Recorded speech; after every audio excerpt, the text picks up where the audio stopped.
Bueno, seguimos aquí en La Brújula y, si no me equivoco, ya estamos en contacto con Silvia Vázquez. Muy buenos días, Silvia. Buen día, Mario querido. Qué gusto escucharte. Feliz día. Feliz día, ¿eh? En el Día de la Patria, aquí estamos. Aquí estamos. De sí. pie. De pie y haciendo lo mejor que podemos hacer para reivindicar ese espíritu cívico de independencia y de libertad que animó el 25 de mayo, que es seguir construyendo todos los días la patria que queremos, no la que tenemos, sino la que queremos, ¿sí? Y Así ser es. solidarios con el futuro, es como con las generaciones futuras, es como un mandato inexorable de este tiempo.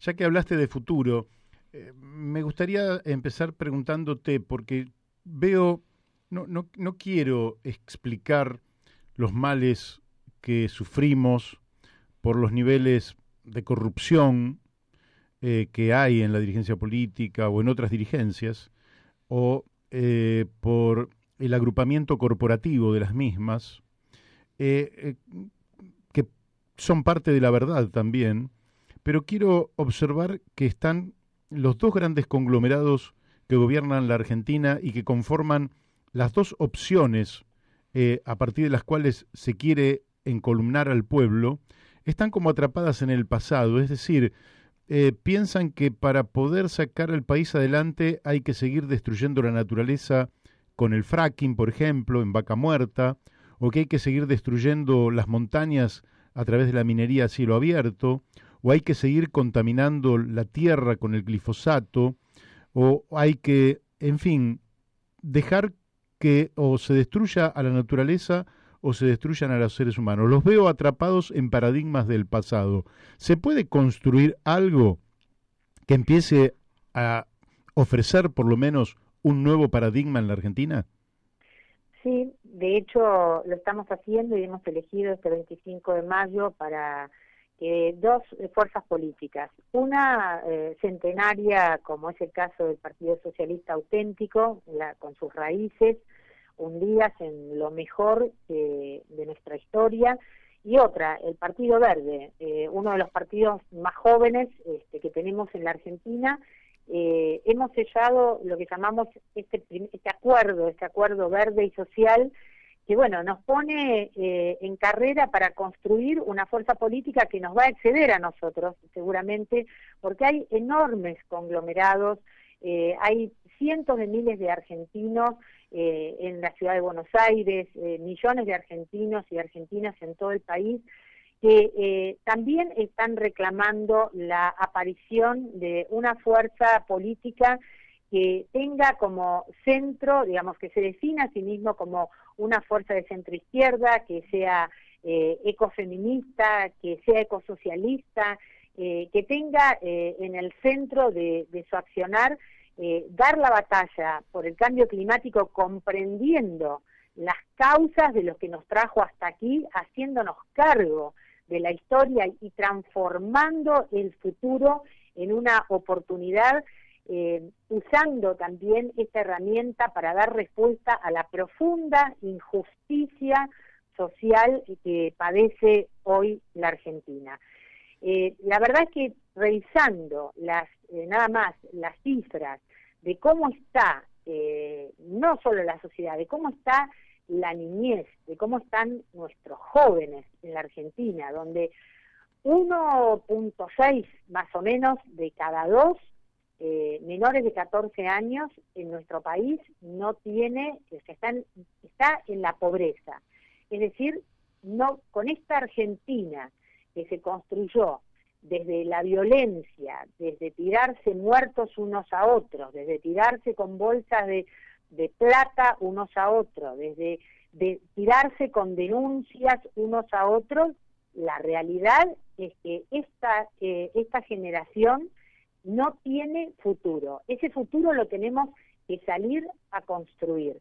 Y creo profundamente en que sí es posible, porque como te decía, yo creo que, no sé si la mayoría, pero por lo menos hay una tercera parte de nuestra ciudadanía que no cree en que la salida de los problemas de los argentinos siga siendo esta violencia extrema, verbal, psicológica y hasta física, que se despliega además en los medios de comunicación, que se despliega en el discurso de buena parte de la prensa y que se despliega en el discurso de una mayoría de una dirigencia política que tiene los ojos en el pasado. Los ojos los tiene puestos en la nuca. Los desafíos que tenemos nosotros hoy están centrados, vos tenés nietos seguramente, o si no tenés edad como para tenerlo, pero yo tengo una nieta. Yo tengo 6 nietos.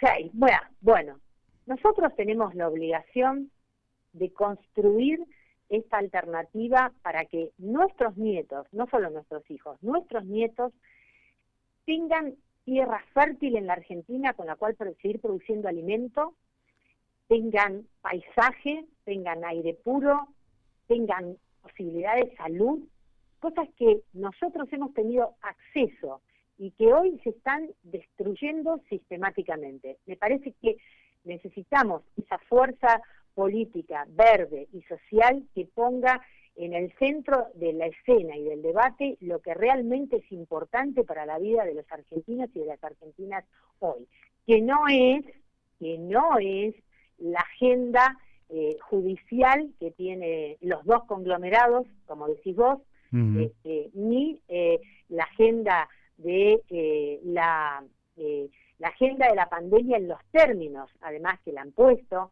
porque ni la ciencia se ha respetado, ni la ciencia se está respetando. La ciencia se basa justamente en el debate racional de las ideas. Bueno, aquí no, aquí hay un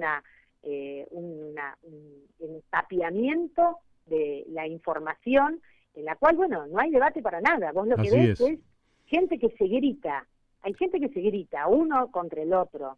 Ahí no se debate nada, ahí no hay ideas, ahí no hay razonamiento y ahí no hay solución. Lo que nosotros necesitamos es destinar nuestro tiempo a hablar de la solución de los problemas que nos aquejan, no el tiempo para estar insultándonos los unos a los otros.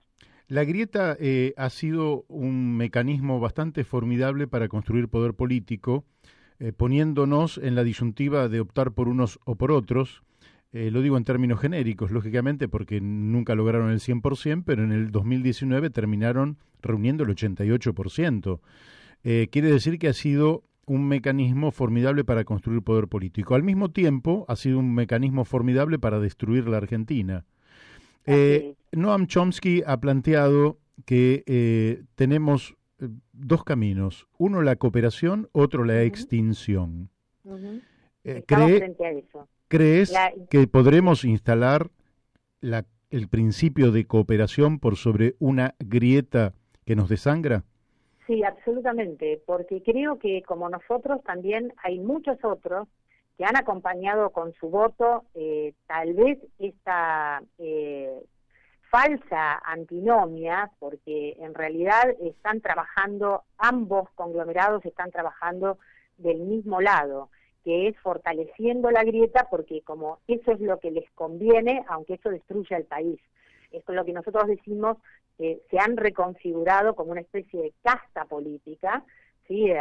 Raúl Alfonsín usaba el término de clase política, donde lo que importa es para ellos es completamente autorreferencial y está vinculado a que las decisiones políticas que toman están vinculadas a su supervivencia, la supervivencia social, económica, y fundamentalmente, en muchos casos, evadir la justicia, o sea, evadir la cárcel, dicho con todas las letras. En eso, creo que, por supuesto, la mayoría de los argentinos somos convidados de piedra, porque no tenemos nada que ver, o sea, no tenemos los mismos problemas, nuestra agenda no es la agenda de ellos. Y me parece que salir con este planteo tan tajante nos va a permitir además el diálogo directo con la ciudadanía, es decir, con mucha gente que tampoco vos podés pensar que se daba cuenta que la grieta es en términos culturales lo que realmente significa, que es como un bloqueo político, un bloqueo político, social, económico que sufre una sociedad, porque la política mayoritariamente lo que hace es trabajar para sus intereses y ha perdido totalmente la empatía con el otro, la empatía con la ciudadanía. Por eso me parece que es el momento de sembrar esto. Yo creo que vamos a tener sorpresas muy positivas en este camino. Creo que es un despertar de conciencia lo que se está produciendo. Vos fijate lo que nos pasa con la discusión de la pandemia, con el tratamiento del COVID, con que hoy estamos haciendo esta nota otra vez en el encierro, como hace un año atrás. Uh-huh. Hay cosas que no se hablan, no se están hablando, y no las hablan ni de un lado ni del otro. Entre ellas es como desmitificar lo que está pasando con el virus. Pensar que este virus es una mutación, y eso dice la ciencia, es una mutación que se llama COVID-19 porque esa mutación se produjo en el 2019, pero es un virus como tantos otros con los que convivimos hace miles de años. Los virus están antes en el sistema planetario, forman parte del ecosistema, antes de la aparición del ser humano en el planeta. Y hemos convivido y tenemos fortalezas los seres humanos para poder sobrellevar esta convivencia con los virus, si no hubiéramos desaparecido, y no es lo que nos ha pasado. Pero hay algo de lo que no se habla. La mutación del virus COVID-19, entre otras cosas, se debe a los impactos negativos que hay sobre los ecosistemas, a la pérdida de la biodiversidad, se debe a las consecuencias del cambio climático, se debe a esta tremenda, civilización del petróleo que ha construido esta deformación que nos ha llevado al borde, como dice Noam Chomsky, de la extinción de nuestra especie en la Tierra. Y las medidas de la emergencia en la que nos encontramos, en nuestro país es una emergencia social por los niveles de pobreza, una emergencia en la salud, por los niveles de desatención de la salud pública durante tantos años, de tanto disfrazar, ¿sí?, lo que se hacía respecto de la salud pública en nuestro país, una emergencia que es climática y una emergencia ambiental. Y uno puede decir, pero esto es demasiado, ¿cómo cuernos vamos a hacer frente a todo esto? Bueno, apostando a la capacidad de construir y a la capacidad de también mutar que tenemos los seres humanos, que eso es lo que nos ha hecho llegar hasta aquí, con la cooperación como factor esencial y la empatía con el otro como factor esencial. Esto de cuidarnos los unos a los otros es lo que nos ha permitido, como especie, realmente poder no solo sobrevivir, sino generar el crecimiento que tenemos en el planeta. Pero Silvia, llegamos al límite, estamos en el límite. Buen día, Silvia. Daniel de Abrantes te habla, ¿cómo estás? Hola, Daniel, ¿cómo te va? Bien, bien.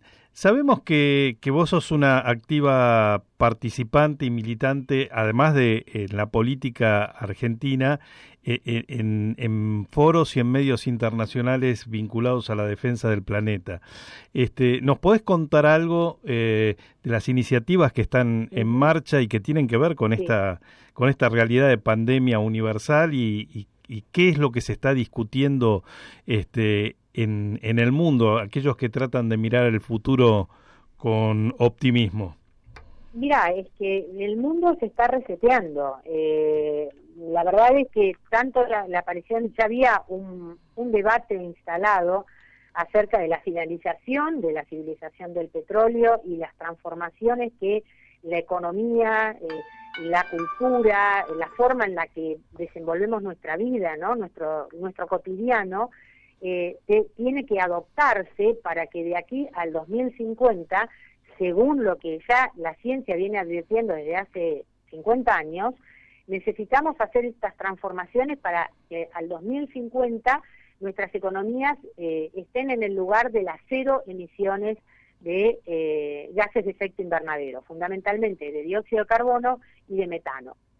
Eso ha llevado, por ejemplo, a que en el caso de la Unión Europea, el año anterior, en el 2020, el debate sobre el Acuerdo Verde Europeo avanzara a pasos agigantados, sea parte de una ley que ha generado además un debate acerca de la democracia participativa extremadamente interesante, porque han utilizado la digitalización, han utilizado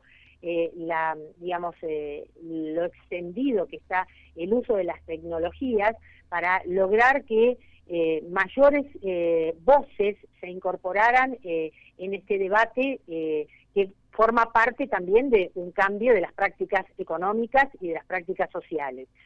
También Estados Unidos, con el triunfo de Biden, fue un mensaje del electorado estadounidense muy contundente, de algo que nosotros veníamos viendo y diciendo. Guarda que, si bien Trump es un negacionista del cambio climático, los gobernadores, los estados, han hecho grandes transformaciones y han seguido trabajando, entre otras cosas, en la transición energética, en la expansión de las energías renovables. De hecho, en el mundo hay la entrada, el ingreso, el reingreso de Estados Unidos al Acuerdo de París implica el compromiso, que se va a cumplir con un compromiso de un aporte de 150.000 millones de dólares para la transición energética, fundamentalmente, que tienen que hacer los distintos países. Fundamentalmente estamos hablando de las economías, como en el caso de la Argentina, que es un país subdesarrollado, ¿sí? Entonces, ese reseteo lleva a la India a que con las situaciones de extrema desigualdad social que tiene, de todas maneras, haya focalizado, al igual que China, la transición energética como una de las cuestiones centrales y también la recuperación de los ecosistemas. Es decir, la recuperación de los ecosistemas tiene que ver con la defensa de la biodiversidad, la defensa de el debilitamiento, de la biodiversidad es uno de los factores más problemáticos para la defensa de la salud de las personas. Es decir, nosotros como seres humanos somos parte de todo lo que existe. El debilitamiento de la biodiversidad es un debilitamiento también de nuestra salud. Por eso yo digo, el abordaje de la pandemia en otras latitudes también está significando, nombro Estados Unidos y vuelvo a nombrar Europa, poner en el centro también la necesidad del cuidado de la salud psicológica de las personas. Vos fijate que se está estudiando o se está haciendo un seguimiento muy puntual del crecimiento de las adicciones durante las etapas de la pandemia que han llevado al distanciamiento social, fundamentalmente, ni que hablar en un caso como nuestro país, donde, de manera desquiciada se plantea los cierres, no es un distanciamiento social, sino que ya directamente es una situación de aislamiento social. Fíjate que se está estudiando el crecimiento triplicar o sea cuatruplicado la cantidad de adicciones, las adicciones tanto a las drogas legales como a las ilegales, como al alcoholismo y a la depresión. Nosotros estamos trabajando con los médicos, los psicólogos, las personas que están vinculadas fundamentalmente a la salud, en los equipos que componemos este acuerdo verde y social para justamente reclamar, por un lado, cifras a los gobiernos, no solamente al gobierno nacional, a los gobiernos provinciales, a los gobiernos de la Ciudad Autónoma de Buenos Aires, sobre el seguimiento de la salud psicológica y emocional que esta pandemia ha traído sobre las personas. Y también una propuesta, salir con una propuesta sobre esto, porque es urgente que estemos trabajando sobre estos márgenes, además, donde la violencia, vuelvo a decir, no solo psicológica, verbal, sino también la violencia física, ha crecido en este tiempo. Fíjate que los femicidios han crecido en este tiempo. O sea, fíjate que todo este encierro, la verdad es que tiene que ser cuestionado. Necesita ser cuestionado. Y la prueba más evidente de que no tienen con qué sostenerse es que haya un discurso, se haya instalado en los medios de comunicación, un discurso que es igual de homogéneo, como yo comparaba, como pasaba con la guerra de Malvinas, ¿viste? A ver, ¿en qué lado vos escuchabas hasta que llegó los bombazos finales? ¿En qué medio de comunicación se hablaba de la situación real de la Argentina? Vamos ganando, era. ¿Sí? Bueno, y ahora vos qué escuchás en todos lados. No, hay que encerrarse, o hay que vacunarse, o hay que encerrarse. Pareciera que son esas dos cosas. Y hay otras voces en la ciencia que dicen cosas diferentes y no las estamos pudiendo escuchar. Que pase esto de lo que sucede con YouTube, que bajan los canales de YouTube, que censuran la información que circula, que tratan de censurar la información que circula, además en algunas de estas redes sociales, es harto preocupante. Es tremendo.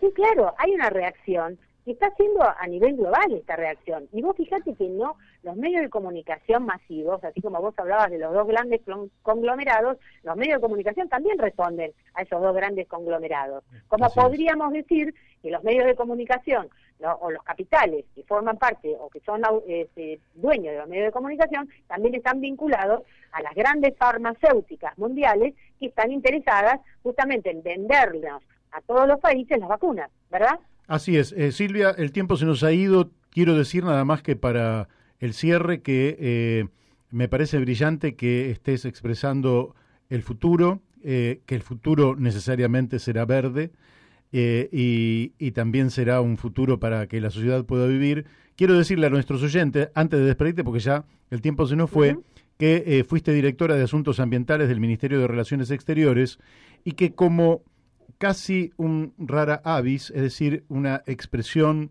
muy rara de la política argentina, tuviste la dignidad de renunciar para ser leal a tus convicciones y al pueblo y mantener esta independencia que hoy te permite construir una fuerza con futuro. Y que si no íbamos a tener que acompañar el trigo transgénico, teníamos que acompañar las megagranjas porcinas, teníamos que acompañar cosas con las que no estamos en absoluto de acuerdo. Así es tremendo, o sea, así que bueno, gracias por decirlo, vos también sos parte de esta fuerza y fundamentalmente sentirnos bien porque abrimos estos canales, Mario, nosotros con toda nuestra experiencia abrimos estos canales para que esas voces nuevas de jóvenes que tienen 20 años, que tienen que salir a defender ese mañana porque mañana es hoy. Así es. Así es. Así que gracias. Te mandamos un beso y un abrazo. Chau. Chao, hasta luego. Bueno, hemos hablado con Silvia Vázquez, diputada nacional, funcionaria pública, que mantiene su independencia intacta.